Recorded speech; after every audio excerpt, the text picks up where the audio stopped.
or does anyone have a guest or anyone that I don't see anymore? Elizabeth, do you see any more? I don't see any guests today. Okay, so we'll skip that. You can see there, but they're 25 plus 3 or 2, Right. which isn't bad.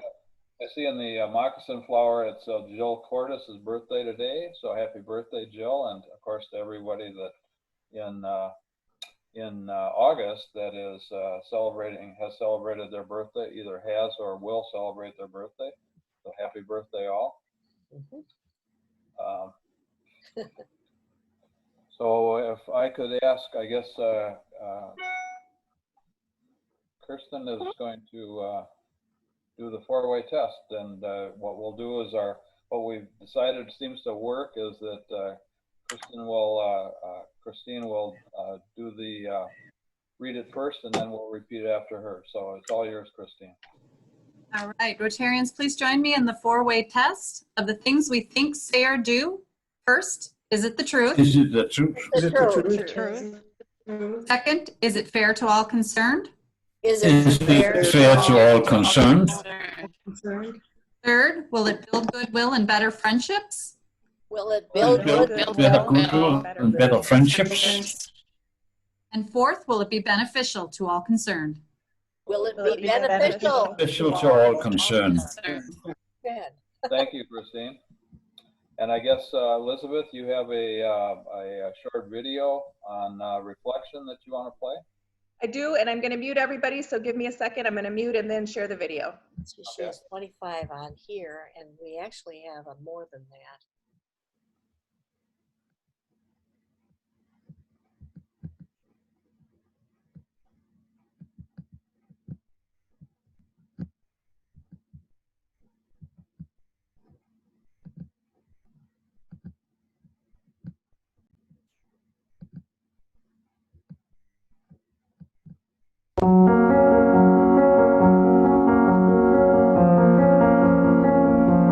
Our world hangs like a magnificent jewel in the vastness of space. Every one of us is a part of that jewel, a facet of that jewel. And in the perspective of infinity, our differences are infinitesimal. We are intimately related. May we never even pretend that we are not. It's not the honors and the prizes and the fancy outsides of life which ultimately nourish our souls.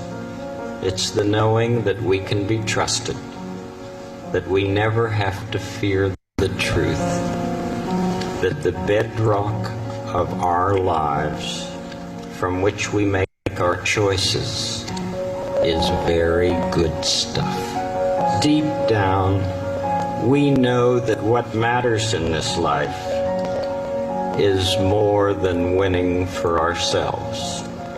What really matters is helping others win too, even if it means slowing down and changing our course now and then. Beside my chair is a French sentence from Saint-Exupéry's Little Prince. It reads, "L'essentiel est invisible pour les yeux." What is essential is invisible to the eye. Well, what is essential about you? And who are those who have helped you become the person you are?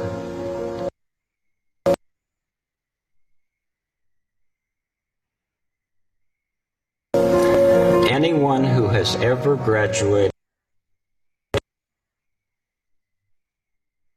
from a college, anyone who has ever been able to sustain a good work has had at least one person, and often many, who have believed in him or her. We just don't get to be competent human beings without a lot of different investments from others. I'd like to give you all an invisible gift. A gift of a silent minute to think about those who have helped you become who you are today. Some of them may be here right now. Some may be far away, but wherever they are, if they've loved you and encouraged you and wanted what was best in life for you, they're right inside yourself. And I feel that you deserve quiet time on this special occasion to devote some thought to them. Whomever you've been thinking about, imagine how grateful they must be that during your silent times you remember how important they are to you.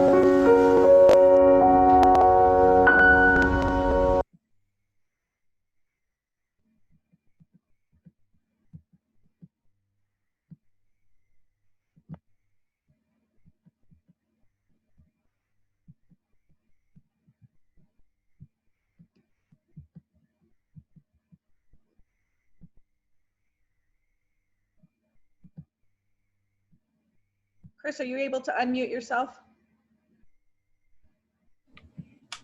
There we go. I had to do it. Okay, well, very inspiring and thoughtful reflection from an old friend, Fred Rogers. Let's see here. So a few things, just a little bit of business for everybody for what's going on with Rotary. We have next week, we have our midday meeting at Zoom on the 20th. We have not got a program scheduled for that yet, but we're working on it. The district governor visit that was originally scheduled for the 20th, it has been postponed because of Ed Merrick's daughter passing away. She has had a lingering, they passed away. So those of you, Bill, I know you know Ed fairly well, and others, if you want to pass on your condolences or have, certainly would be appreciated. And so he's taken a bit of a break from Rotary activities for a while, and we'll reschedule him for later on in the year sometime. A couple of other things, Elizabeth, I'm going to digress a little bit on the agenda that you put together. We typically have had a little bit of summary of any recent board meeting activities, and I'm going to add that to the list of things to share with you today. We had a board meeting on August 5th last. And a variety of the different activity opportunities that we might have out there, that many of which have been canceled or postponed, and so it's been kind of frustrating to find some things that we can't actually be involved with. I think there were a couple of things that we did agree on, that we're trying as a board to try to find some signature events for us to consider, and a couple of them are one of them is called the Rotary Lights, which is an event that La Crosse puts on, and I think Heather was going to spend some time researching that. And the second item is a concept that's related to technology and GrandPads, which is a technology that helps seniors that are technically challenged to have easier access to connection with their families and medical facilities and so on. And so we're looking into that as a possible signature type event that we might consider for our club, in addition to obviously the Holiday Classic. As you noticed in the in the Moccasin Flower, the Rotary Holiday Classic is still moving along, and we're we're still making the assumption that we can hold that event, and it's going to be kind of a week to week, month to month sort of process to see how that shakes out and how that will work. And if any of you are related to a business that has an opportunity to go and put some sponsorship dollars involved for that, it would certainly be appreciated, and it will be well spent, whether it's continued as sponsorship for the following year or goes directly into some youth programs for the community this year. It will be well spent.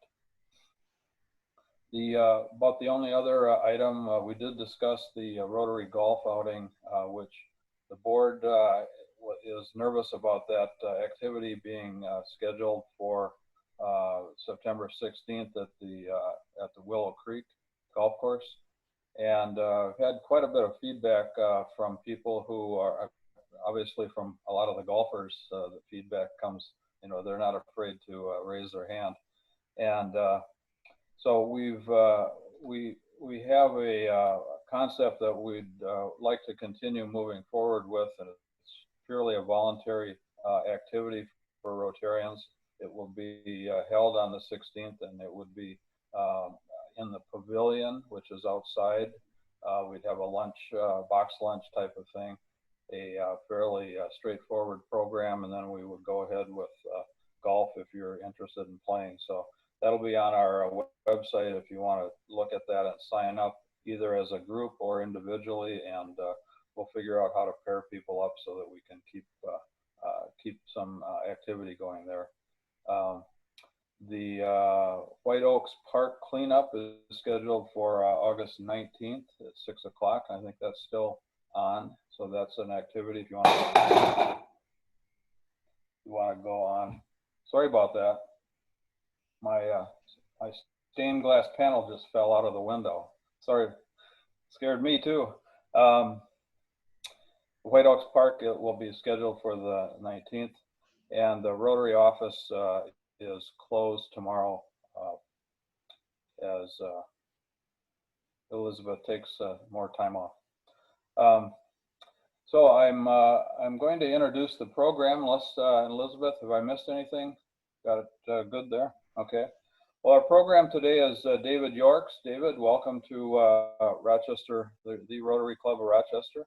David is a lifelong resident of Lake Minnetonka and a graduate of the University of Minnesota with a master's degree in American history and a 55-year interest in the presidency of John Kennedy. Regarding the Kennedy assassination, David has attended several national conferences and has met with and discussed the assassination with witnesses present in Dealey Plaza, as well as discussing the assassination with several doctors who were present at Parkland Hospital, where they attempted to save President Kennedy's life. David's business career included being a buyer at Dayton's department store, owning a business that sold apparel to JCPenney's, which is headquartered in Dallas. That obviously gave David the opportunity to visit Dallas many times, at least 16 times in 1 year alone. And he worked for the Minnesota United States Senator Rudy Boschwitz and recently sold his group of small retail gift stores. So he's been a busy guy in his career. David's talk is entitled The Warren Commission, Fact or Fiction? So please welcome David Yorks. David, it's all yours. Okay, thank you very much. Elizabeth, you can help me with the power. Okay. We've lost your audio. Just a second. Let me unmute you.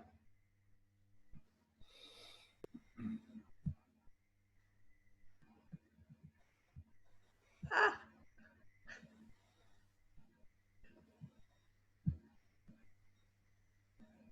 Are you able to unmute yourself? There we go. There I am. And if you look for that drop down again and share your screen. Share my screen. Okay. And my PowerPoint is right There. There, Perfect. we should be ready to go, right? Thank you. Okay. Thank you for having me. I sure appreciate the opportunity.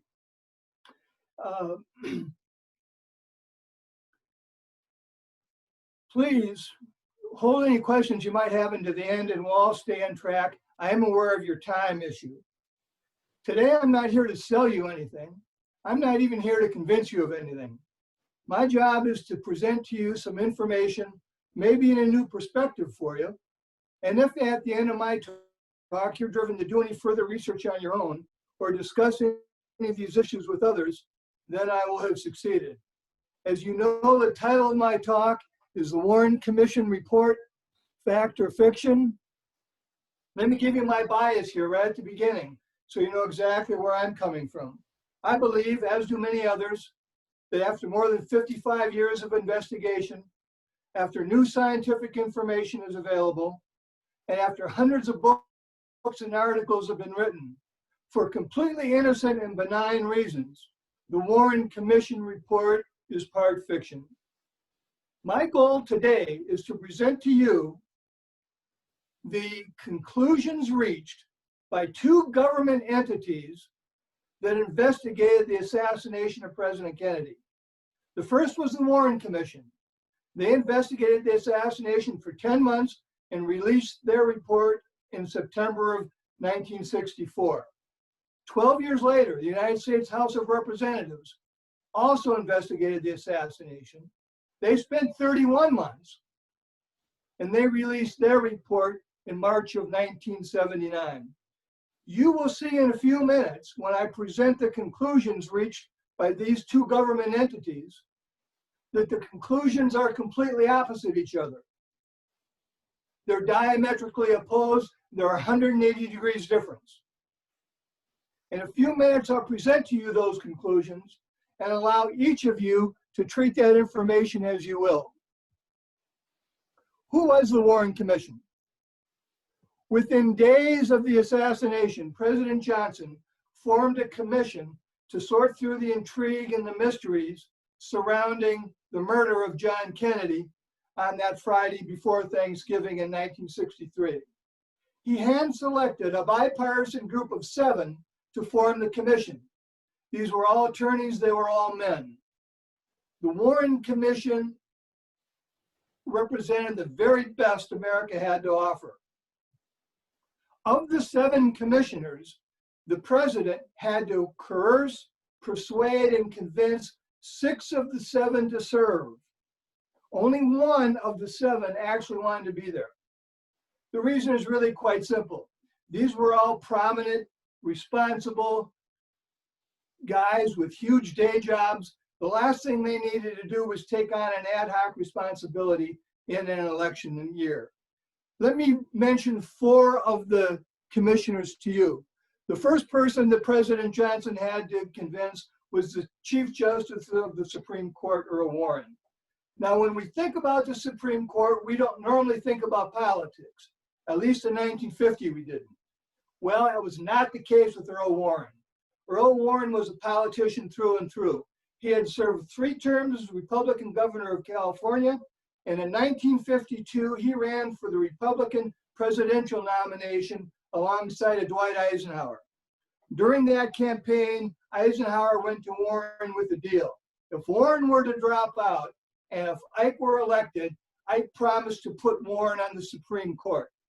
Well, that's exactly what happened. Warren drops out, Ike is nominated, Ike is elected. Shortly after becoming president in 1953, the Chief Justice position opens up on the Supreme Court. Ike lives up to his word and puts Warren on the Supreme Court. It's interesting to note that years after Ike's presidency, in one of his last televised interviews with Walter Cronkite asked Eisenhower if he had any regrets as being president. Ike answered the question as he normally did. He didn't bat an eye, question didn't faze him. He had an immediate answer. Ike answered, and I quote, "The worst damn fool mistake I ever made was putting Earl Warren on the Supreme Court." The next commissioner I want to mention is the most powerful senator at the time, Senator Richard Russell from Georgia.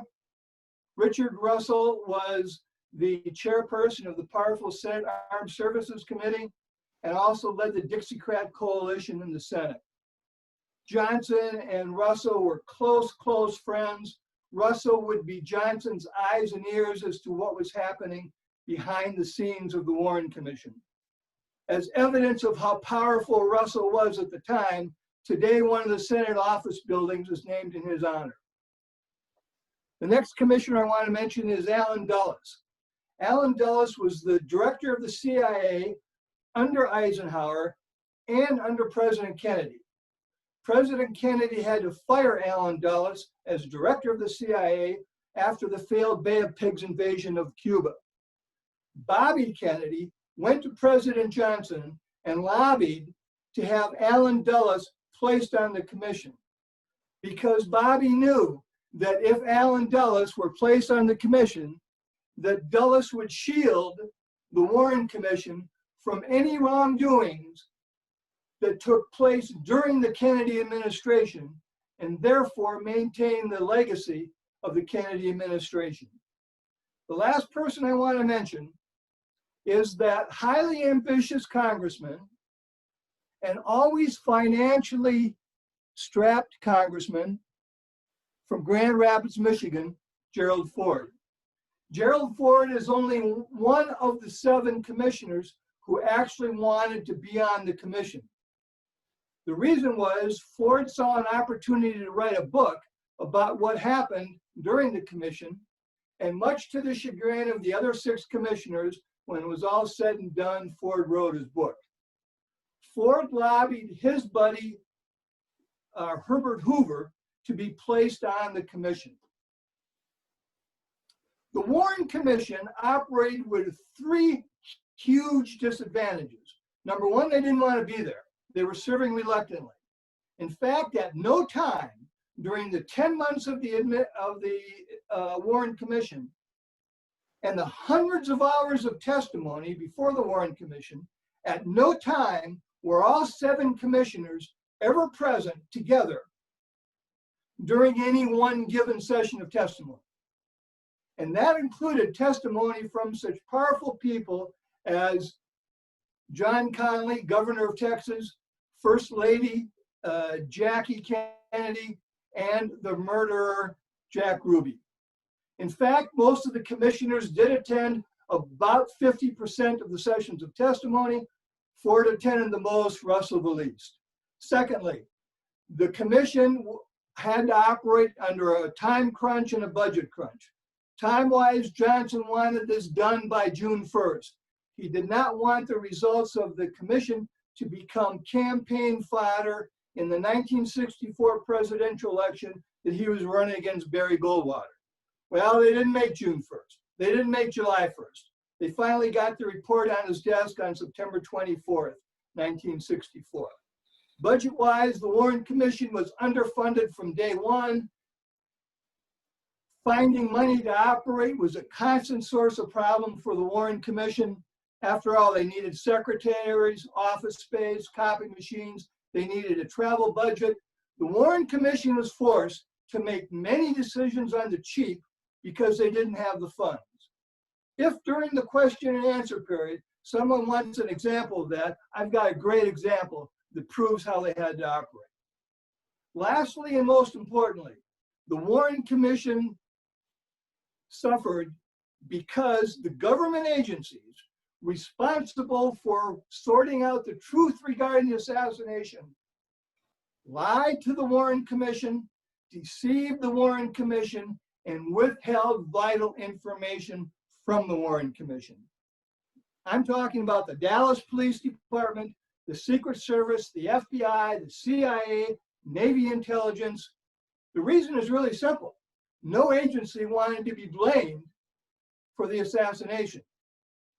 They all went into cover-up mode. Let me give you 2 examples to prove my point. One is the director of the CIA, Herbert Hoover, or J. Edgar Hoover. J. Edgar Hoover made sure that the Warren Commission did not know about the full extent of the FBI's relationship with Lee Harvey Oswald. He allowed them to know a little bit, but J. Edgar Hoover did not inform the Warren Commission that the Dallas office of the FBI and the New Orleans office of the FBI failed in their responsibility to place Lee Harvey Oswald into the security index profile.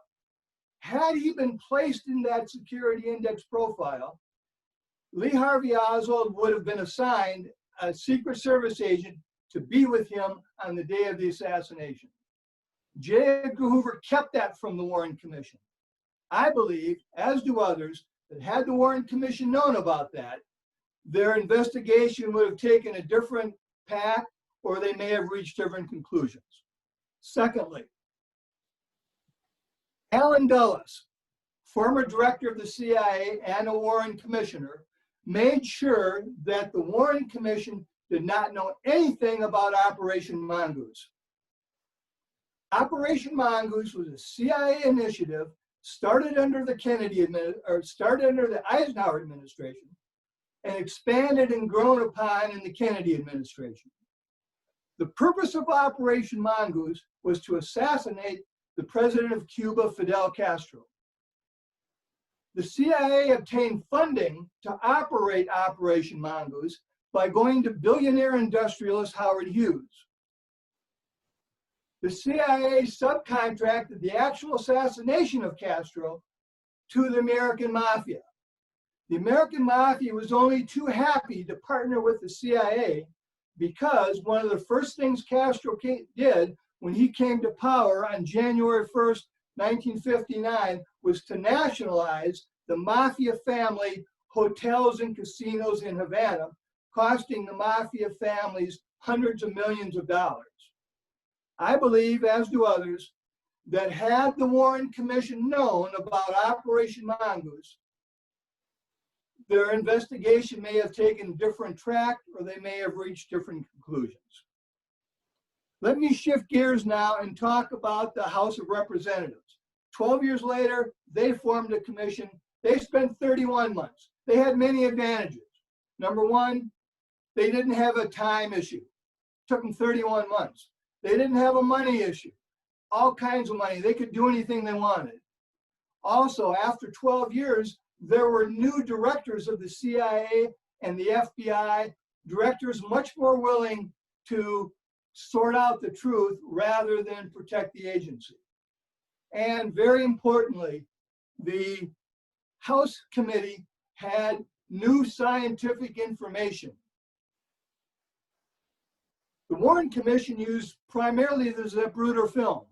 The House committee also uses a Zapruder film, but at that time, they had two other films. They had the Nix film and the Bronson film. So now they had three films of what happened during the assassination from different angles and different perspectives that they could draw their conclusions from. And very importantly, the House Select Committee had an audio tape of what took place during those 6 seconds of the assassination. It just so happened that the Dallas motorcycle cop following President Kennedy's limousine, as he made the 120-degree turn from Houston on Elm, inadvertently switched on his microphone. Therefore, the Dallas Police Department had an audio tape of what happened. They didn't even know they had it until years after the Warren Commission, when they were cleaning out some files, they came across this audio tape. So now the House Select Committee had three movie films of what took place and an audio tape that they could use for their scientific analysis. In addition, 12 years later, they had hundreds of books and articles that they could draw nuggets of information from. So the House Select Committee had many advantages over the Warren Commission. Let me go into the meat and potatoes here. Let's see what these two agencies, these two government entities concluded. In this chart, on the left-hand side, I've identified 5 areas of investigation. And then the first column is what the Warren Commission said. The second column is what the House Committee said. Let me go through them quickly for you. Was there a conspiracy in the assassination? Warren Commission said no conspiracy, domestic or foreign. Lee Harvey Oswald was a lone nut. He acted 100% on his own. The House Select Committee said, we disagree. We believe that there was a conspiracy. We can't define it, but we believe that there was a conspiracy to assassinate the president. Secondly, the number of shots. The Warren Commission said 3 shots were fired. The House Select Committee said there were at least 4 shots, meaning there could have been more than 4 shots. President Kennedy's autopsy. This is pretty interesting. There's hundreds of, many books, learned books from many doctors written about the autopsy. The Warren Commission said the autopsy on Friday night at Bethesda Naval Hospital was fine, good, no problem with it. The House Select Committee said, wait a minute, this was a shoddy operation. It really wasn't an autopsy. It was more an inspection. Bobby Kennedy was the person making the decisions about what the Navy doctors would do or would not do during his brother's autopsy on Friday night. It was Bobby Kennedy making the decisions. Bobby Kennedy chose the 2 Navy doctors to conduct his brother's autopsy. Bobby Kennedy chose 2 Navy doctors who had never conducted an autopsy on a gunshot victim. That's who he chose to conduct his brother's autopsy. The 4th area is Jack Ruby. Warren Commission said Jack Ruby did not have mafia connections. I love this one. The House Select Committee said, wait a minute, not only do we believe that Jack Ruby did have mafia connections, they wrote a 1,044-page addendum outlining Jack Ruby's mafia connections. And lastly, Jack Ruby, when he walked into the basement of the Dallas Police Department on Sunday morning, in real time and on nationwide television, steps up and murders Lee Harvey Oswald. The Warren Commission said Ruby was a lone nut and he acted impulsively. The House Select Committee said, wait a minute, we've been studying how the mafia conducted their business in the 30s and the 40s and the 50s, and this is a common way that the mafia would handle a problem. So those are 5 areas of difference between the conclusions reached by the House Committee and the Warren Commission. Let me give you one more and then I'll throw it open to questions. And that is Oswald's escape. In my mind, Lee Harvey Oswald did not act like a person who had just committed the greatest crime in the 20th century. We know some things about what Lee Harvey Oswald did on November 22nd. We don't know everything. Here's what we know. At 12:30, the shots rang out. Lee Harvey Oswald leaves the book depository building, walks up the street a couple blocks, and boards a Dallas City bus. The bus immediately gets snarled in traffic. Oswald gets impatient and exits the bus. As he's leaving the bus, he asks the bus driver for a bus transfer pass. He's got that transfer pass on him when he's arrested about an hour later. He then walks 4 blocks over the Greyhound bus depot and hails a cab. As he's about to get in the cab, he notices a woman also wanted a cab, so he gives up his cab to the woman and waits for a second cab. He then has a cab driver drive him over to his rooming house in the Oak Cliff section of Dallas, about 5 miles away. When they get to the rooming house, Oswald has the cab drive past the rooming house 3 blocks and lets them off at the intersection of Beckley and Dealey. Oswald then walked back to his rooming house and entered the rooming house at 1 o'clock. We know it was 1 o'clock because the landlady that was in charge of the rooming house, Earlene Roberts, was watching the TV coverage of the assassination along with several other residents of the rooming house, and they just announced the time as 1 o'clock. According to Roberts, Oswald walks in at 1 o'clock without saying anything, goes directly to his room and stays there for a few minutes. And then, according to Roberts, Oswald leaves the rooming house, again without talking. A few minutes later, Roberts looks out the side window of the rooming house and sees Oswald standing at the bus stop across the street from the rooming house. The next bus would have been the 112 that would have taken Oswald back downtown where he just came from. According to Roberts, a couple minutes after first seeing Oswald there, she looked out again and he was gone. So let's put a time frame on that. Let's say that Oswald was standing at the bus stop between 1:05 and 1:08. The next time we hear about Oswald is 1:16. What happens at 1:16? About a mile away from the rooming house, a Dallas police officer, J.D. Tippett, is shot and killed while on duty. Here's what we know. A Dallas resident named Domingo Benavides is driving his pickup truck along a highly residential street, and up ahead, he sees a Dallas squad car stop and the Dallas police officer standing outside by the driver's door, talking across the hood to another pedestrian. He sees a pistol being drawn. He pulls his cab over to the curb and hunkers down in the front seat of his cab till he waits for the shooting to end and gives the assailant time to leave. According to Benavides, he was laying in his cab for a couple of minutes. He then rushes over to the fallen officer and tries to call in the incident with the fallen officer's radio. He didn't know how to work the radio. Another pedestrian comes by named Bowley. Bowley knew how to work the radio and calls in the incident at 1:16. So the Dallas dispatcher gets the news at 1:16. Let's say the shooting started at 1:12 because Benavides was in his cab. He fumbled with the radio. Bowley came up. So the question is, how did Lee Harvey Oswald get from 1026 North Beckley to 10th Street and Patton Avenue between 4 and 7 minutes? How did he get there? Well, we know he didn't drive. Oswald didn't know how to drive.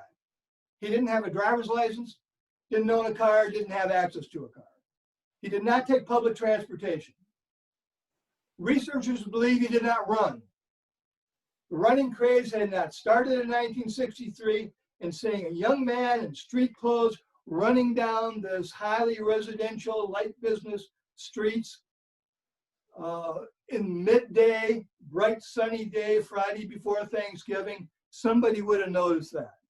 The Dallas Police Department, the FBI, and the Secret Service canvassed every single home, business, and community service provider in that area. Nobody has ever testified that they saw Oswald on the street. Question remains, how did he get there? During my travels to Dallas, I walked the distance. I walked it on 3 different occasions, from 1026 North Beckley to 10th Street and Patton Avenue. It's 9/10 of a mile. It's mostly uphill. Highly residential, blue-collar, light business area with a stop sign or stop light every block. It reminds me of South Minneapolis. I walked it in 3 different times.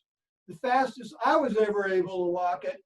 Oh, and during those times, I was running marathons at the time, and I never sped walked the distance, but I always walked what I considered a brisk pace.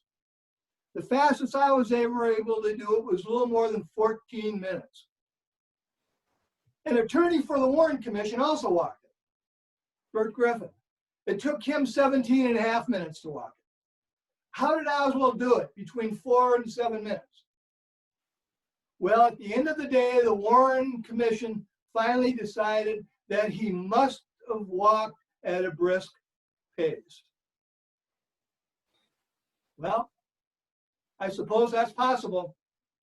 I'd be the first one to say it's possible. I just don't happen to believe it. Others do that also. So for the 5 reasons on my chart, and for this reason of Oswald's escape, those are 6 reasons why my evidence tells me that the Warren report, for completely innocent and benign reasons, given the disadvantages they had and the advantages that the House committee had, that the Warren report is part fiction. With that, I thank you for your attention. I thank you for your time, and I'm willing to take questions if anybody has them. Okay, anybody wants to put either of them on chat, or we can try to unmute you. I guess I'll kick it off. I guess one of the questions you alluded to the fact that if there hadn't you had some examples of budget restraints that. This is a great one. Yeah. In the summer of 1964, the Warren Commission went down to Dallas to reenact the assassination. On a Sunday morning, the Dallas Police Department cordons off the area. They're up in the book depository building, the 6th floor. They got it all organized. But here's what they did. John Kennedy was riding in his customized limousine, a Lincoln limousine. And the back seat that John Kennedy was sitting in, he had it raised up so that he was always higher than anybody else in the limousine. He also had a very bad back, and he had a big cushion built in specially for him to sit to support his back. It's a special limousine made by Lincoln. Days after the assassination, President Johnson said he wanted that Lincoln customized for himself. So that Lincoln went back to Detroit and was refurbished under Johnson's specifications. So what the Warren Commission did on Sunday morning, they rented a Cadillac limousine off of the lot. Just rented a Cadillac limousine and said, we're going to use this as a scientific analysis as to what happened. They put the dummy in the back seat of the limousine. It was, of course, not nearly the same height as John Kennedy's was. That's my example of the Warren Commission having to do it on the cheap. Other questions? I would have one other question. What is your opinion about the result? How the results might have been different by either of these commissions or committees that did the study, if they had current technology to work with? How would you vision this being different? Today's technology? Today's technology, right? When you research what happened in 1963, this was 1963. Yep. In Dallas, Texas. J.D. Tippit, that police officer that was killed, never finished high school. And he was a Dallas police officer. He had to work 3 different jobs to support his young family. At the J.D. Tippit site, there were 4 pistol empty shells around Tippit's body. Somebody picked those up, and there was no procedure about maintaining the degree of ownership on evidence. And that happened throughout the entire case. There's no question that using today's technology, that the differences in the Warren Commission and the House Commission would probably be a great deal different. Interesting. You mentioned the motorcycle radio that was apparently open at the time, Yes, or that they found the tapes of it later. that's You, right. any idea what that uncovered, or what meaning that would have to the findings? Yes, the audio tape convinced the House Select Committee that there were 6 or 7 shots fired that day. Now, when they do other analysis, they weren't comfortable relying exclusively on the audio tape, so they downgraded that information, but they did say there were at least 4 shots fired.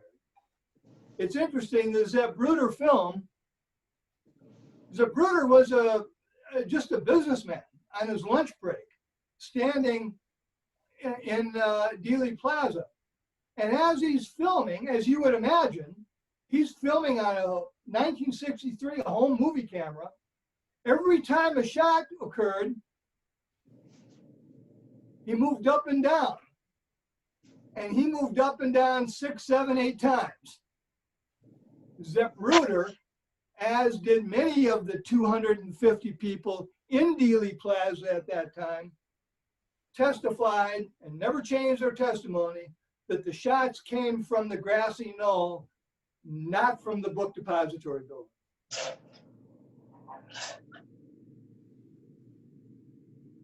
Chris, I have a question. Yes. So I'm just curious if you think this as a theory. Going back to the mob, that the old man Kennedy made a deal with the mob to get to get John elected. And that deal was made, John Kennedy put his brother in charge of the Attorney General's office, and the old man didn't tell the sons this with the deal. Bobby Kennedy starts going after the mob. The father has a stroke, cannot communicate anymore. John Kennedy has an affair with Judith Exner, who is the mistress of Sam Giancano. And then the mob was upset with Kennedy because of the Bay of Pigs fiasco. So my question to you is, because it's been out there, do you think, as to who might have done this, that it was Sam Giancano that basically made the arrangements and assassinated Kennedy as the final trigger person, forgetting if the CIA was involved or not, although it was assumed Bobby Kennedy might have been assassinated because he said he was going to reopen the investigation into his brother's death. In your research and whatnot, do you think that it was the mob, Sam Giancano, that might have pulled that trigger? Well, thank you very much for your question. And you and I should have many lunches and dinners together. I appreciate your question. Let me answer it briefly for you.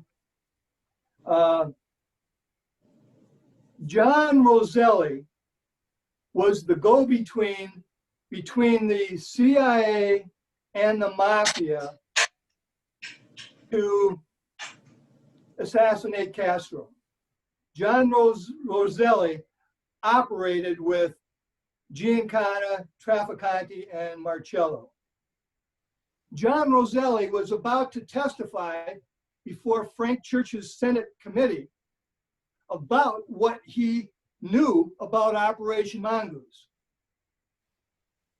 A week before he was to testify in Washington, D.C., he was found floating in a 55-gallon drum in Miami Harbor. So Frank Church's committee said, we're not putting up with this. We're going to go after Sammy Giancana, the godfather of Chicago. A week before Giancana was to testify, He was assassinated in his home.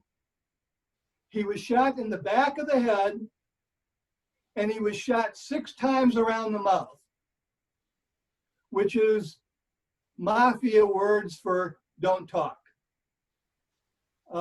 So to say that John Kennedy's father was aligned with the mafia, that is well documented. There's nobody that would disagree with that. You can go back to pre-World War II you can go back to Prohibition about John Kennedy's father, Joe, being involved in the mafia.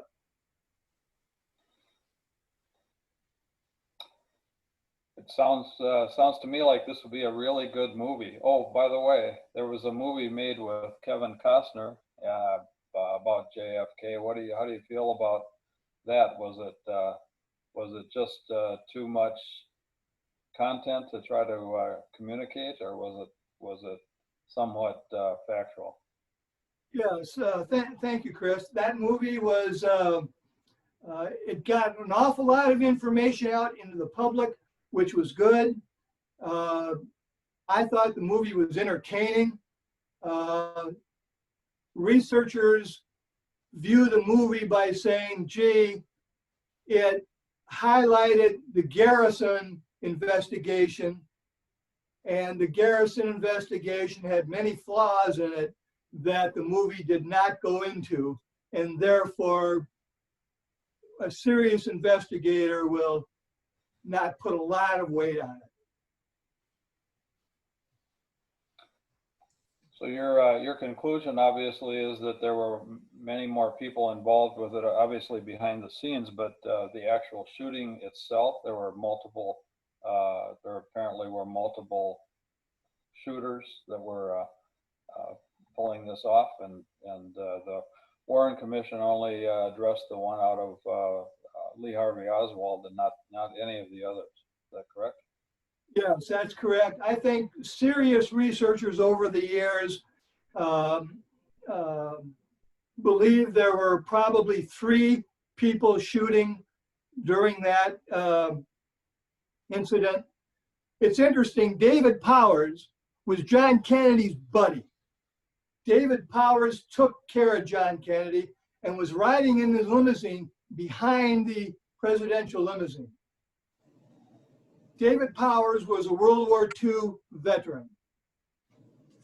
He rode back with the slain president on Air Force One, and on Friday night when they landed at Andrews Air Force Base, Bobby Kennedy ran up to David Powers and said, David, what happened? Bobby, the first person Bobby talked to was David Powers. David Powers on the tarmac at Andrews Air Force Base looks Bobby in the eye and says, Bobby, we ran into an ambush.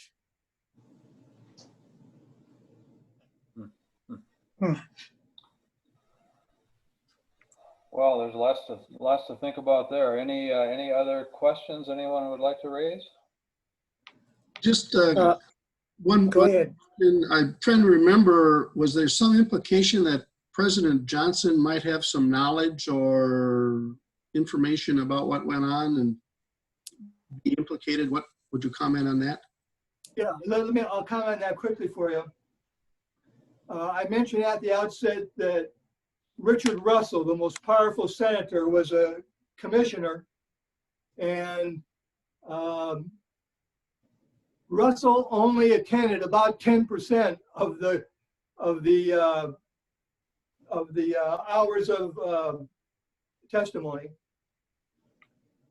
Russell was not going to sign the final form. He was one of the 7 who wouldn't sign it. Earl Warren finally pressured him to sign it so they could be done with this project. Russell signs it and calls his buddy, President Johnson, on the phone. Now, this is a recorded telephone conversation. It's public knowledge. Anybody can find the telephone conversation. Russell calls the president that night. The next day, the report was going to be handed off to the president. And Russell says, I wanted to get to you and tell you personally what we've concluded. 1, no conspiracy. 2, 3 shots. 3, Oswald acted completely by himself. Then Russell says, oh, and then Johnson says, thank you, Senator, very much. I appreciate your time and effort. Thank you so much for the call. I want you to know that I don't believe a word of it. Russell says, and neither do I. Mr. President, have a nice evening. And they hang up. That's a public telephone call. Now, it wasn't public. It's a published telephone call. Interesting. Chris, can I give you one more piece of information? Certainly, we're nearly out of time, but if you've got some more, go ahead. I just got one more piece of information that may be of interest to everybody.